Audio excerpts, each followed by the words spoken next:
गणेशोत्सवाच्या पार्श्वभूमीवर संपूर्ण शहर उत्साहात रंगले असताना जुन्या शहरात घडलेल्या अल्पवयीन मुलीवरील बलात्काराच्या अमानुषक घटनेनं अकोला हादरला।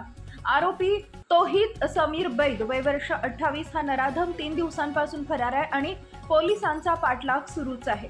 पण याच पार्श्वभूमीवर शिवसेना ठाकरे गट अकोला शहर प्रमुख राजेश मिश्रा यांनी थेट डोळ्यास डोळा दातात दात अशा भाषेत आवाहन दिले।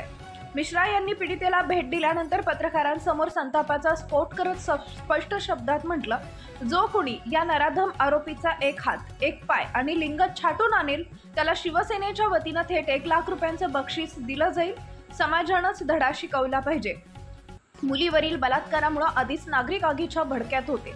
या आव्हानानं आता संतापानं ज्वालामुखी फुटले। शहरात चर्चेचा विषय फक्त एकच, आरोपीला अटक कधी होणार की थेट शिक्षा। काही नागरिक मिश्रा यांच्या भूमिकेला जनभावनेचा आवाज म्हणत समर्थन देत आहेत। कायद्याच्या प्रक्रिया लांबट असतात, पण मुलीच्या आयुष्यभराची झळ कोण काढणार असा सवाल संतापलेल्या युवकांनी केला। तर दुसरीकडे कायदे तज्ज्ञ म्हणतात न्यायालयीन शिक्षा करण्याचा अधिकार आहे। नेत्यांनी कायद्याबाहेरील वक्तव्य केला, समाजात अराजकता माजेल। राजकीय आणि सामाजिक दबाव वाढला। या प्रकरणात आधीच बजरंग दल, आमदार रणधीर सावरकर, आमदार साजिद खान पठाण यांचा अनेक संघटना आक्रमक झाले।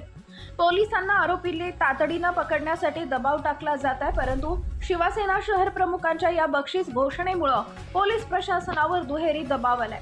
एकीकडे आरोपीला पकडणे आणि दुसरीकडे कायद्याबाहेरील मागण्यांना उत्तर देणं।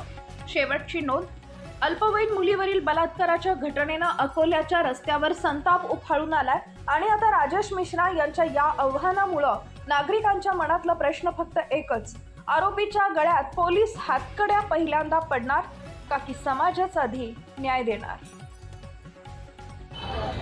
अकोला शहरामध्ये शनिवारी एक घटना घडली आणि अत्यंत निंदनीय घटना आहे। ते ज्या माणसाने हे कृत्य केलेलं आहे तो आता 4 दिवस झाले तो मुकाट आहे।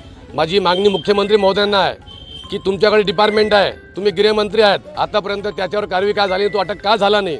आपले जे SP साहेब आहेत ते कर्तव्यनिष्ठ आहेत, ते काम करणारे माणूस आहेत, तरी आतापर्यंत त्यांच्यावर कारवाई झाली नाही। आमची SP साहेबांना निवेदन विनंती आहे की साहेब 2 दिवसात त्याच्यावर कारवाई करा, अन्यथा आम्हाला रस्त्यावर उतरणं भाग पाडू नका, ही आमची विनंती आहे।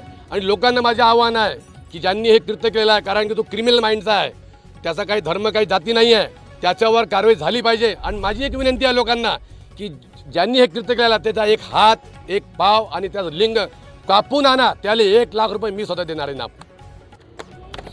नवनवीन बातम्या पाहण्यासाठी आजच विदर्भ दूत न्यूज चॅनलला सबस्क्राईब करा आणि बेल आयकॉनला सुद्धा